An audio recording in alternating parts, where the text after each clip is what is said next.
લલિતભાઈ, વિઠ્ઠલ રાદડિયાને પણ ગઈકાલે મળ્યા હતા. તમારા વિસ્તાર અને ખાસ કરીને સૌરાષ્ટ્રના જે ભાજપના આગેવાન છે વિઠ્ઠલ રાદડિયાને આ પહેલા થોડો વિવાદ પણ થયેલો હતો.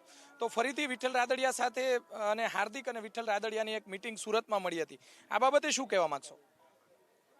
હું મીડિયાના માધ્યમથી ગુજરાતની પ્રજાને કહેવા માંગુ છું કે હાર્દિકનો કાર્યક્રમ પૂર્વ આયોજિત કાર્યક્રમ હતો અને જે જગ્યાએ જે ફાર્મ હાઉસ ઉપર પત્રકાર પરિષદનું આયોજન કરવામાં આવ્યું હતું ત્યાં વિઠ્ઠલ રાદડિયા એના માણસોને લઈ અને આવ્યો અને હાર્દિક વિશે જે બેફામ નિવેદનબાજી કરી હતી એ નિવેદનબાજીનો દુઃખ વ્યક્ત કરી અને મારે તમારી હારે કોઈ જાતનો વાંધો નથી એવું કહી અને સમાધાનની વાત કરી હતી. હાર્દિક સામેથી મળવા ગયો નથી.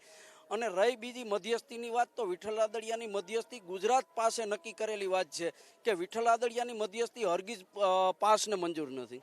જી ચોક્કસ મંજૂર નથી. જી ચોક્કસ